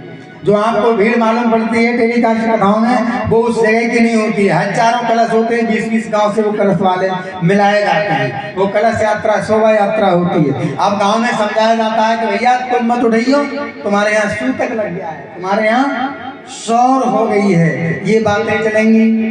ठीक है, कभी किसी का मन मुटाव चलेगा, पर वहाँ ऐसा नहीं चलता है। 20-20 गाँव के कलश 10-10 हज़ार 11-11 हज़ार रोड शो होता है, पूरा जाम कर दिया जाता है, और एक तरफ से कलश यात्रा शोभा यात्रा भगवान की निकलती है, ठीक है ना, विद बैंडबाजी के साथ। तो वहाँ पर एक दूसरे से द्रोह नहीं, और वहाँ पर भगवान की भक्ति होती है। तो वहाँ पर वो लोग जुड़ते हैं, वो हमें आपको नहीं देखते, वो भगवान से जुड़ते हैं, वो भगवान की कथा में गा रहे हैं, भगवान की कथा में नृत्य कर रहे हैं, और भगवान के लिए वो पैदल जा रहे हैं, कोई किसी के लिए नहीं जाता है, ठीक है ना। और जब हमारी कथाएं होती हैं, आपने टीवी में देखा होगा, तो लोग रामायण लेकर के बैठते हैं। ये तो आपको मैं बताऊंगा, आप ये कहेंगे गुरुजी झूठ बोल रहे हैं, ये तो भैया की, अनिल भैया की कृपा है, और भगवान की कुछ ऐसी कृपा थी, हमारे गुरुजी से हमारा मिलन हो गया। नहीं तो हम कथा गाने वहाँ जाते हैं जहाँ 50-100 लोग बुद्धिमान बैठे होते हैं, वो भागवती लेकर के बैठते हैं, वो रामायण लेकर के बैठते हैं कि गुरुजी कहाँ से गा रहे हैं, इनके अंदर ज्ञान है कि नहीं। आप मैं वीडियो दिखा दूंगा, मेरे मोबाइल पे आता है, लाइव चैनल है मेरा, उस पर देखना कितने लोग किताब लेकर के बैठते हैं। अब मुझे कुछ याद नहीं होगा तो मैं उनको बताऊंगा क्या, ठीक है ना। अब मेरे पास थोड़ी कापी किताब लेकर मैं आपको सुनाता हूँ, नहीं तो मैं तो फिर ऐसे बोलूंगा तुम सो या रो, मैं तो ऐसे करूंगा, भगवान कह रहे हैं हाँ भैया, ये होगा कि नहीं होगा। तो कथा जब होती है तो कंठस्थ होती है, साल भर बच्चा पढ़ता है, तो 1 साल के बाद जब परीक्षा होती है, पेपर होता है, तो कोई कॉपी जाती है संग, नकल जाती है संग। तो हमारी परीक्षा होती है, हम लोग वहाँ कथा गाने जाते हैं जहाँ विद्वान लोग बैठते हैं, ठीक है ना। तो वहाँ हमारी परीक्षा होती है कि हमें कितना आता है और हमें 100 में कितने नंबर मिल रहे हैं। तो हम क्या, तो जैसा है वो ठीक है, भगवान की कृपा है, आप प्रेम से सुनो। और वहाँ पर वो भी किताब लेकर के देख रहे हैं और हम भी किताब पढ़े, तो दोनों अखंड रामायण पढ़ेंगे तो कौन किसकी देखेगा। बोला राधे राधे। हाँ, वो यहाँ से चौपाई को पढ़ सुनते हैं, श्लोक को यहाँ से सुनते हैं, और वहाँ लौटते हैं कि आहा महाराज की तो पूरी कथा कंठस्थ है, तब वो मानते हैं। बुद्धिमान को बुद्धिमान लोग ही प्रणाम करते हैं, और बुद्धिमान ही बुद्धिमान को सम्मान देता है, ध्यान रखना। अगर हमारा खुद का सम्मान नहीं है तो हम दूसरे को देने के लिए पर्याप्त नहीं होगी, ठीक है ना। हरि अनंत हरि कथा अनंता, कहां सुने बहुविध सब संता। तभी तो कथावाचकों के आगे डॉक्टर लिखा जाता है, डॉक्टर PhD करके, संस्कृत से MA होता है, तब उनके आगे डॉक्टर लगता है। ठीक है ना। अब बाकी सभी के आगे जब पढ़े लिखे नहीं तो थोड़ी डॉक्टर लग जाएगा। संत का काम होता है समझाना, शांत भाव रखना, सबकी सुनना पर अपनी कुछ ना कहना। कहना है तो भगवान की कथा कहना है। मैं आपको अपनी डिग्री दिखाऊं, डिप्लोमा दिखाऊं, इससे कोई फायदा चलने वाला नहीं है, इसमें बड़प्पन हो जाएगा। आपको दिखाऊं कि महाराज देखो मैंने ये किया है, तो आप कहोगे अरे गुरु जी, फिर आपके मन में से झूठ ही निकलेगा, यार बहुत नीचे कथावाचक तुम तो यहाँ काहे पड़े। तो मैं काहे जबरदस्ती में अपनी फजीयत कराऊं, मैं तो वो छोटा कथावाचक हूँ। संसार में जो लच जाता है वो बच जाता है, जो अकड़ जाता है वो उखड़ जाता है। आंधी आती है, तूफान आता है, बड़े बड़े वृक्ष बह जाते हैं। कभी तुमने छोटे से वृक्ष को देखा पड़ती नहीं, छोटी सी दूर है, दूर है, उसमें पैर रख के निकल जाएगी, लच जाएगी, फिर वैसी खड़ी हो जाएगी। तो संत का काम है शांत रहना, साधु का काम है सबको साधना, जो है वो बहुत है। भैया गलत है क्या, सही बात है? अब यहाँ पर मैं कहूँ कि आप पुस्तक लेकर के बैठो, जब आपने कभी पुस्तक पढ़ी ही नहीं है तो आपको पता क्या लगेगा ये कौन से अध्याय से कथा चल रही है। हमें तो जो पसंद है सो ही पसंद है महाराज। तो जब भी कभी भी आप कोई भी पेंट कर देंगे, ये आपके मंदिर पे व्हाइट पेंट है, तो आप जब भी कोई करेंगे वो छुटेगा तो फिर अंदर वही निकलेगा। तो हमारे अंदर जो भरा है वो कहीं ना कहीं जरूर देखेगा कि हम क्या हैं और हम क्या समझना और क्या सुनना चाहते हैं। समझ रही ना माता जी? बोलो राधे राधे। तो हम कोशिश तो ये करते हैं कि सबकी समझ में आए, इसलिए बार बार पूछते हैं, वरना हम तो गाते चले जाएंगे, आप सुनो या ना सुनो। अब महाराज जैसे ही कथा शुभारंभ हुई, श्री सुखदेव जी ने श्लोक बोला के सच्चिदानंद रूपाय विश्वोत्पत्त्यादि हेतुवे तापत्रय विनाशाय श्री कृष्णाय वयं नमः। हम घर घर निमंत्रण देते हैं भागवत जी का, और यहाँ जैसे ही व्यास जी ने कथा आरंभ की तो सारे लोग लुढ़कते फुड़कते चले आ रहे हैं, भीड़ लग गई। और वहां पर जो मानव आए, जो प्राणी आए, वो तो आए महाराज, लेकिन जैसे ही इस लोक को बोला, इस लोक जानते हैं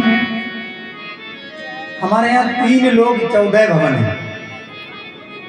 अब इस लोक, ये जो लोक है ये इसका नाम है मृत्यु लोक, और ये पुस्तक नहीं जाती है उस तक, ये पुस्तक है इस लोक के लिए।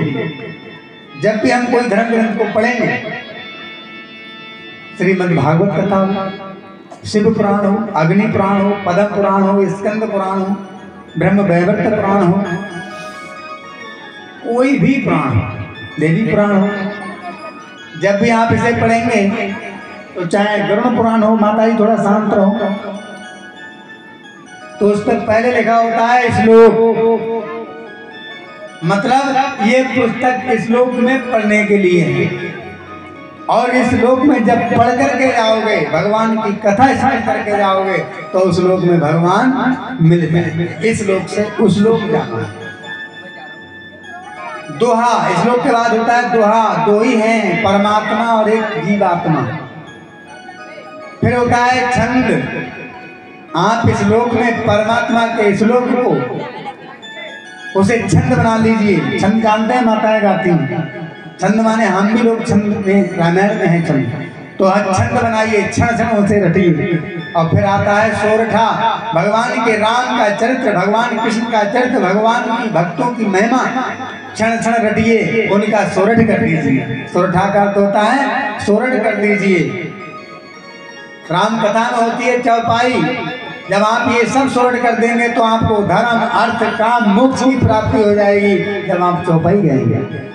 और ये सब कुछ जब हो जाएगा तो महाराज हमारा तरण तारण हो जाएगा। पुस्तक तो यहीं रहनी है, पुस्तक हमारे साथ नहीं जाएगी, पुस्तक नहीं जाएगी उस तक। वहां तक तुम्हारा सिर्फ ज्ञान, परमात्मा की भक्ति। जैसे बच्चा परीक्षा देने बैठता है तो जो उसके कंठ में होता है, जो उसे याद होता है, वही लिख पाता है, ना कि वहां पर कोई कॉपी किताब लेकर के जाता है। और लेकर के गया, चाहे लिखा मुंह जवानी है, मौखिक लिखा है, लेकिन पकड़ गए तो और उल्टा मामला बिगड़ गया। बोलो राधे राधे। तो हम लोग, हमारे साथ क्या जाने वाला है? कुछ जाने वाला नहीं है। ज्यादा में ज्यादा जब हम लोग घर से निकलते हैं, मृत्यु को प्राप्त होते हैं, तो जो पत्नी होती है वो मकान तक, और जो पुत्र होता है हमारा प्रिय पुत्र, वो अग्निदान तक, और जो समाज होता है ये शमशान तक। उसके बाद तो कर्म जाएंगे भगवान तक, या और कुछ चला जाएगा? तो पुस्तक का ज्ञान श्लोक में पढ़िए तो ये श्लोक में काम करेगा, और नहीं सुनेंगे, नहीं पढ़ेंगे तो कल्याण कैसे हो जाएगा? बोलो राधे राधे। अब जैसे ही श्लोक को बोला, इस लोक में इस लोक को बोला, तो उस लोक के लोक आ गए। ब्रह्म लोक से आकर के महाराज सारे देवता खड़े हुए। देवराज इंद्र के हाथ में अमृत का कलश है। जैसे मैंने आपको कथा श्रवण कराना शुरू की, ऐसे ही आ गए देवराज इंद्र हाथ में कलश लेकर। ठीक है ना? और हम लोग नहीं आ पाते, और इस लोक में, इस लोक का स्मरण किया गया, उस लोक से देवता आ गए। अब कथा फिर वहीं रुकी। देवताओं को देखा व्यास मुनि, भाई व्यास नंदन सुखदेव जी बैठे हुए हैं आसन पर। देवताओं ने आकर के प्रणाम महाराज। बोले कैसे आना हुआ? बोले महाराज थोड़ा सा प्रयोजन है। क्या प्रयोजन है? प्रयोजन ये है, समस्या ये है, परिस्थिति ये है कि हम थोड़ा सा उपचार लेकर के आए कि आप महाराज परिषद को जो कथा श्रवण कराने जा रहे हैं वो कथा मत सुनाइए। हम इन्हें अमृत लेकर के आए हैं, कलश में अमृत है, आप अमृत पिला दीजिए तो परिषद महाराज अमर हो जाएंगे। तो तक्षक नहीं डसेगा, और डसेगा तो भी ये मारे नहीं जाएंगे। बोलो राधे राधे। समझ में आ रही है बात? अब महाराज सुखदेव जी कहते हैं तो बड़ी अच्छी बात है, मैं 7 दिन तक क्यों मेहनत करूंगा, अमृत पिला दो। मैं 7 दिन तक क्यों यहाँ बैठ करके प्रवचन करूंगा, अमृत पिला दो, परिचय ठीक हो जाएंगे। लेकिन शर्त क्या है? शर्त यह है कि जिस आसन पर परिषद महाराज बैठे हैं, देवराज इंद्र कहते हैं कि उस आसन पर मैं कथामृतम कलशपान करूंगा, मैं कथामृतम, और ये जो अमृत है ये अमृत मैं परिषद को दूंगा। लेकिन इस स्थान पर बैठ करके मैं कथा सुनने का मुझे सौभाग्य प्राप्त होना चाहिए। अच्छा तुम्हारा स्थान चेंज करें तो हमें क्या परेशानी है, कर लो। लेकिन परिषद आपको कल से ही बता दिया आपको यहाँ बैठना है, तो स्थान चेंज नहीं करना चाहिए 7 दिन तक।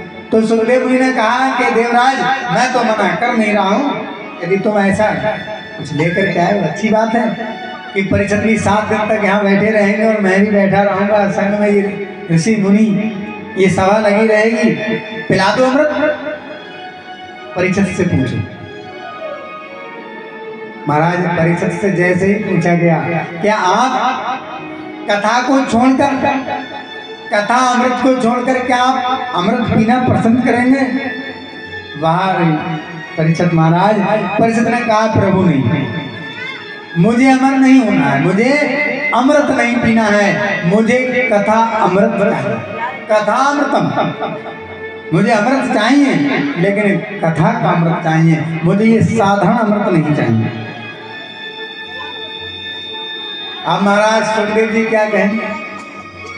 तो कथा कह रही है उन देवताओं का अमृत पीने वाला कोई नहीं मिला श्रीमद् भागवत कथा के साथ। ऐसी श्रीमद् भागवत कथा है जिस कथा को देवता लोग रचते हैं, उस कथा को हमारे लिए इस लोक में इस कथा को भेजा गया है कि हम लोग कथा को श्रवण करेंगे और राम नाम गाएंगे और परम सुख पाएंगे। लेकिन क्या करें साहब, समय ऐसा चल रहा है कि समय ही नहीं सुनने का। बोलो राधे राधे। अब कथा का शुभारंभ होता है और कथा से भगवान की प्राप्ति कैसे होती है, भक्ति की प्राप्ति कैसे होती है, परीक्षित महाराज को आप भी सुन लीजिए। जैसे ही कथा का शुभारंभ हुआ तो 7 दिन तक जो श्रीमद् भागवत कथा शुरू हो गई, मतलब शुभारंभ हो गई, तो 7 दिन तक वो कथा ऐसे ही चलती रही। देखो, ना तो वहां ढोलक, ना बाजा था और ना ये माइक की व्यवस्था भी थी। वहां बट वृक्ष था, बरगद का वृक्ष, उसकी छाया में लोग बैठे थे, ठीक है ना। और एक आसन बैठ करके, जैसे परीक्षित महाराज बैठ गए घर से आकर, और वैसे ही आसन पर सुखदेव जी बैठ गए और सारे लोग बैठ गए। जब कथा पूरी हो गई है, संपूर्ण कथा, तब महाराज स्थान को छोड़ा है। बात को समझ रहे हैं।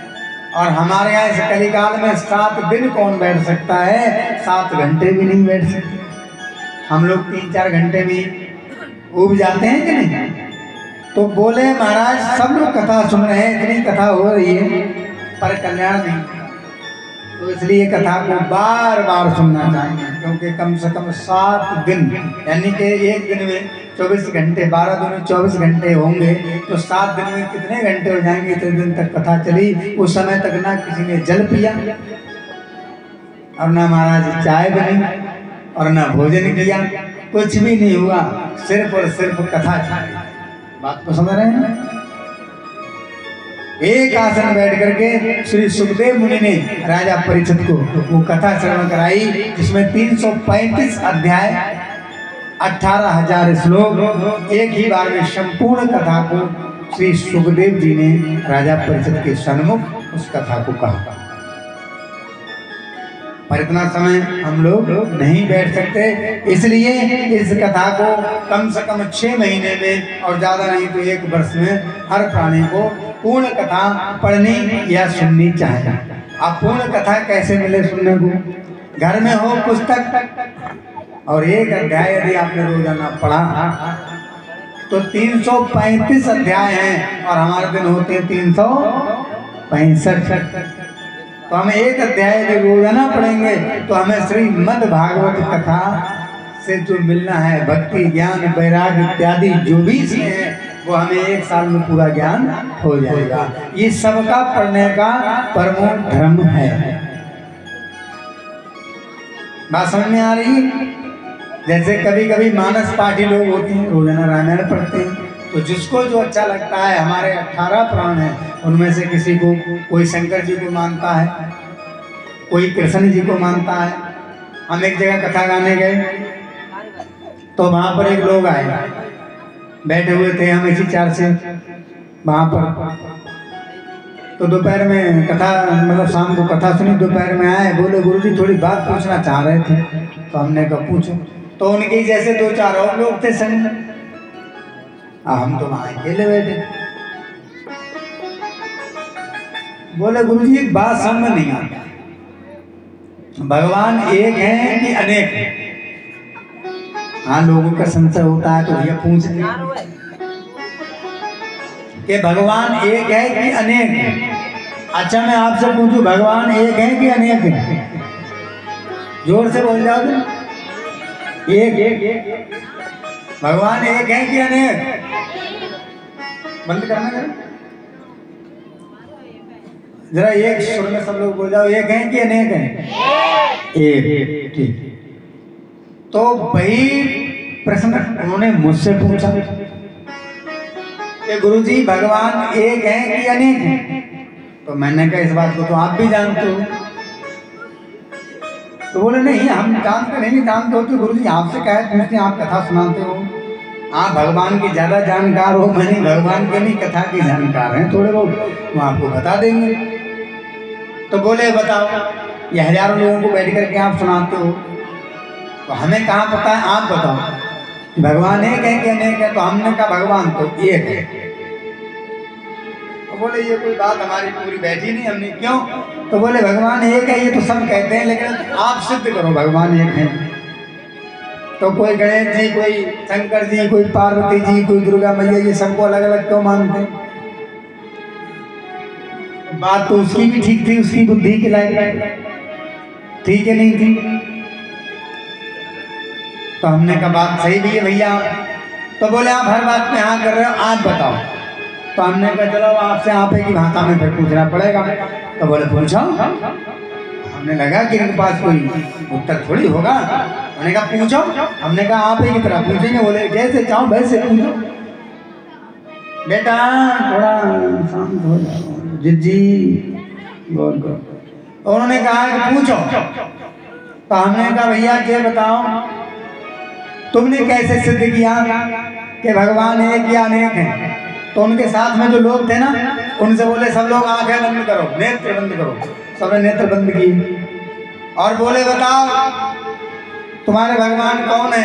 तो कोई कह रहा है हमारे भगवान शंकर जी, कोई कह रहा है हनुमान जी, कोई कह रहा है विष्णु जी, कोई कह रहा है लक्ष्मी। सबने जितने लोग थे सबने अलग अलग बताया। अब हमसे क्या बोले, देखो गुरु जी अभी तुम्हारे सामने हमने पूछी कि एक है और तुम कह रहे हो और देखो सब भगवान अलग अलग गिनवा रहे ना गिनवा रहे। तो मैंने कहा कहना क्या चाह रहे? बोले एक है, ये साबित करके दिखाओ। तो मैंने कहा अब करो साबित, इन्हीं से करवाऊंगा। तो मैंने कहा नाराज मत हो ना। बोले नहीं पूछो। तो मैंने कहा भैया तुम लोग इन्हीं के लोग हो तो तुम एक बार नेत्रोत बंद कर लो। उन्होंने बंद किए। तो मैंने कहा अपने अपने पिताजी को देखो। अब सबने आंख बंद कर ली। तो कोई कह रहा है हमारे पिताजी नहीं है। तो हमने कहा थे? बोले हाँ थे। अब कोई कह रहा है हाँ हमारे पिताजी हैं, हमने देख ली। हमने कहा आंखें खोलो। अब आंख खोली तो हमने बताओ पिताजी एक है कि अनेक है? तो बोले पिताजी तो हमारे एक है। तो हमने कहा तुम्हारे सबके पिता का एक है अनेक है? बोले हमारे सबके एक एक पिता हैं, लेकिन पिता सबके एक ही होते हैं। तो हमने कहा ऐसे ही समझ लो भगवान तो एक ही है, लेकिन सबके अलग अलग मानने से। अच्छा 10 लोग बैठे हैं, 10 के पिता अलग होंगे कि नहीं होंगे? लेकिन सबका पिता तो एक ही होगा कि नहीं होगा? बाद में बोले गुरुजी हमने बहुत अंतर पूछी, कोई आप तक नहीं बताया। बहुत हमने तो पता नहीं, ये बताने वाली कोई बात नहीं है। अगर यहाँ पर 100 लोग बैठे हैं तो सबके 100 पिता हैं कि नहीं? सोच लो आप भाई, आपके पिताजी, मेरे पिताजी, इनके पिताजी, सबके पिताजी हैं। तो सबके पिताजी अलग अलग हैं कि नहीं? लेकिन सबके पिताजी हैं तो एक। ऐसे ही भगवान हमारा है तो एक, वो देखने में अलग है। जैसे मेरा और आपका पिता अलग है, हमारी श्रद्धा अलग है, लेकिन भगवान तो एक है, अनेक नहीं होता है। तो बहुत देर बैठे, फिर सत्संग हुआ तो गए गुरुजी मान गए। आपको बड़ी हंसी आई। हाँ ये समझा, शंका को जो दूर नहीं कर पाया, शंका में ही रह जाओगे। कागभूषणी जी की तरह कागभूषणी गणेश जी को समझाया कि नहीं समझाया? तो गणेश जी को भी शंका हो गई। तो शंका हो जाती है लोगों को, तो शंका नहीं करनी चाहिए। भगवान एक है, लेकिन भगवान के रूप अनेक हैं। और महाराज सब अपने अपने जिसे जो प्रिय लगता है उसका भजन करते हैं, उसका नाम लेते हैं, उसी को अपना इष्ट मानते हैं। और उन्हीं इष्ट के द्वारा हम सब वहीं पहुंचते हैं जहां हमारा एक परमात्मा है। बोलो राधे राधे।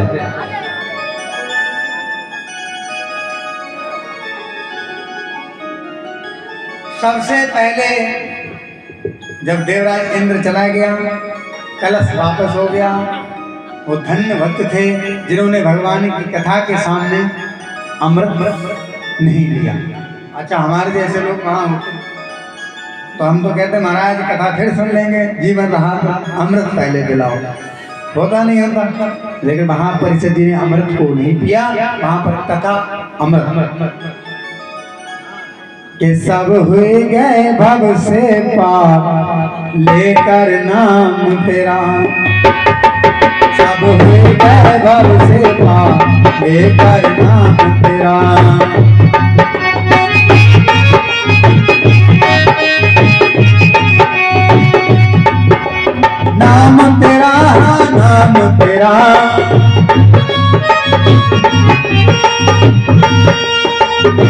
तेरा भाई नाम तेरा, नाम तेरा नाम तेरा, नाम तेरा भाई नाम तेरा। सब हो गए सब हो गए सब हो गए भव से पार लेकर नाम तेरा। अब हो जाए भव से पार लेकर नाम तेरा। कार्यों की सेवा करते हुए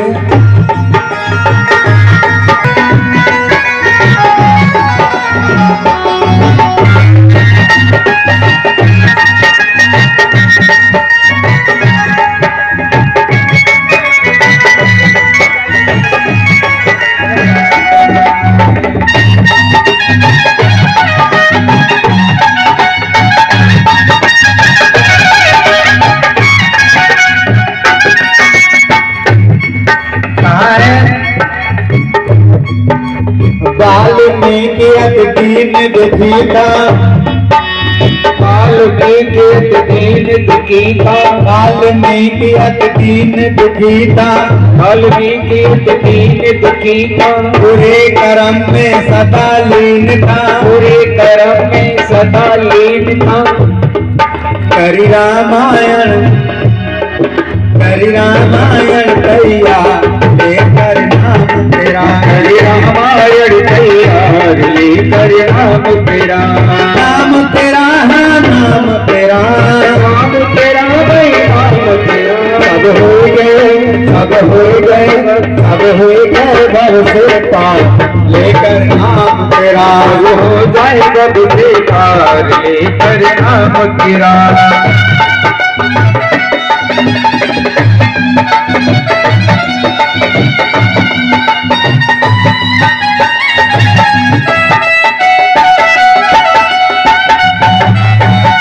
जय जय श्री राम। आगे की सेवा करते हुए सभी भक्त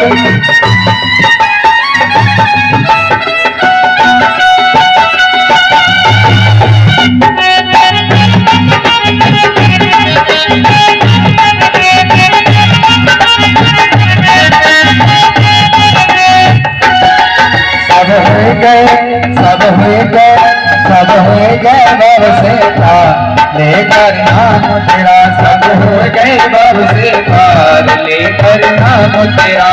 नाम तेरा है नाम तेरा, नाम तेरा है नाम तेरा। सब हो गए सब हो गए सब हो गए भव से पार लेकर नाम तेरा। सब हो गए भव से पार लेकर नाम तेरा। हरि रामायण तेरा लेकर नाम तेरा। हरि रामायण तैयार लेकर नाम तेरा। सब हो गए भव से पार लेकर नाम तेरा। सब हो गए भव से पार लेकर नाम तेरा।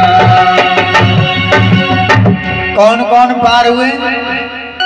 आपने सभी का नाम सुना होगा, चाहे वो ध्रुव जी थे, चाहे वो ध्रुव जी थे, चाहे भक्त प्रहलाद थे, चाहे मीरा जी थी, चाहे नरसिंह जी थे, और तो और अजामिल भी था, हाथी भी था। गजेंद्र मोक्ष की कथा आएगी वहां पर। अभी आपने कथा को श्रवण किया कि प्रेत योनि में जो धुंधकारी चला गया था, उसने भी नाम से ही कर लिया। परमात्मा वहां पर चल करके पास में आते हैं, क्योंकि हरि व्यापक सर्वत्र समाना, प्रेम से प्रकट हुए में जाना। भगवान शंकर कहते हैं गौरा जी, भगवान को ढूंढने की कहीं जाने की आवश्यकता नहीं पड़ती है, भगवान तो प्रकट होते। हरि व्यापक सर्वत्र समाना, वो हर जगह समान रूप से बसे हुए हैं। पर महाराज सब हमें प्रकट करना है। प्रकट कैसे करना है कि जैसे आपके पास माचिस होती है, तो माचिस में आग होती है कि नहीं होती है कि नहीं, लेकिन आपको परिश्रम करना पड़ता है। दूध में माखन होता है, घी होता है, पर वहाँ मेहनत करनी पड़ती है। घी दूध के अलावा थोड़ी कहीं होता है। तो ऐसे ही परमात्मा कहीं बाहर नहीं, हमारे हृदय में है, हमारी आत्मा में परमात्मा का वास होता है। बस हमें उन्हें पुकारने की जरूरत होती है। परिषद महाराज, कथा समझ में आ रही है? ठीक है। अब आज की कथा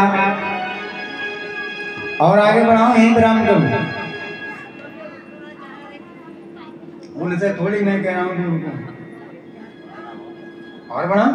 पालन करता हमारे भगवान श्री विष्णु होते हैं और श्रृंगार करता भगवान रुद्र, भगवान शंकर होते हैं।